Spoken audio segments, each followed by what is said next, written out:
കുറച്ച് എതിർപ്പൊക്കെ ഉണ്ടെങ്കിലും ലാസ്റ്റ് മനസ്സ് നിറഞ്ഞ് അവർ സമ്മതിച്ചതാണ്. അപ്പോൾ അത് ഭയങ്കര സ്പെഷ്യലാണ്. നിങ്ങൾ നേരത്തെ തീരുമാനിച്ചിരുന്നോ പാരന്റ്സിന്റെ സമ്മതത്തോടെ മാത്രമേ ഒരു മാരേജ് ഉണ്ടായിരിക്കുള്ളൂ? എങ്ങനെയാണ് കാണുന്നത്?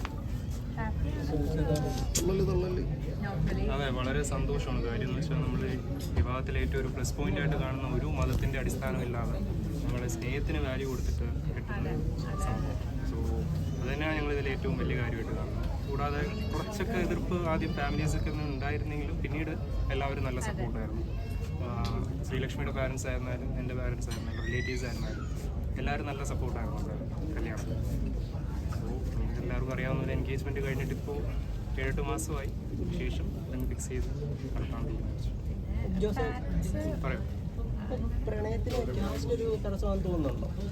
പ്രണയത്തിന് കാസ്റ്റ് നമ്മുടെ അതിപ്പോഴും ഒരു വിജയമായി തന്നെ തീരുമെന്നാണ് എനിക്ക് പറയാറുള്ളത്. കുറച്ച് പറയും. അത് ആൺകുട്ടികളുടെ കാര്യം പറയുകയാണെങ്കിൽ ഏകദേശം ഓക്കെ. പെൺകുട്ടികളുടെ സൈഡിലേക്ക് വരുമ്പോഴത്തേക്കിനും അത് എന്തെങ്കിലും ഡിഫറൻ്റ് ആണ്. അപ്പോൾ ശ്രീലക്ഷ്മി എങ്ങനെയായിരുന്നു അതിനെ കണ്ടത്? ആദ്യം പഠിക്കുന്ന ടൈമിൽ വീട്ടുകാർക്ക് ഒരു ചെറിയ ഇഷ്ടക്കുറവൊക്കെ ഉണ്ടായിരുന്നു.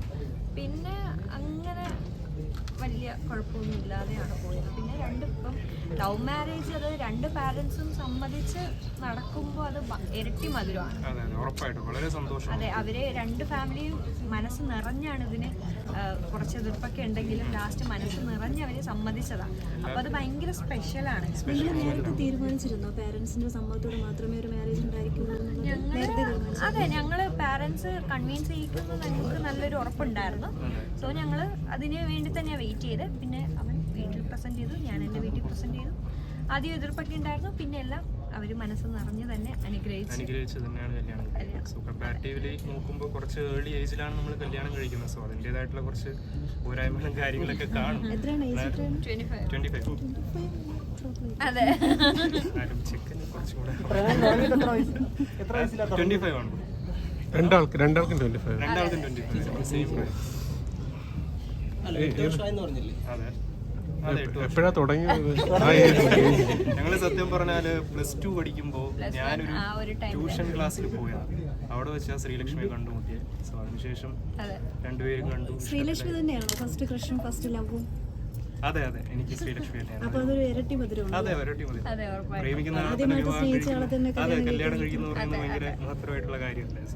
നമ്മൾ ആ ഒരു ജേണി, അതായത് ഒരിടത്തും ബ്രേക്ക് ആയി പോയില്ല, കണ്ടിന്യൂസ്. ബ്രേക്കപ്പ് പറഞ്ഞിട്ടുണ്ടോ?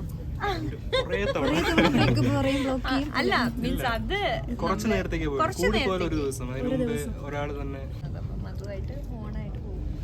ശ്രീലക്ഷ്മിക്ക് ആളിൽ ഇഷ്ടപ്പെട്ട ഏറ്റവും നല്ലൊരു ക്വാളിറ്റി എന്താ?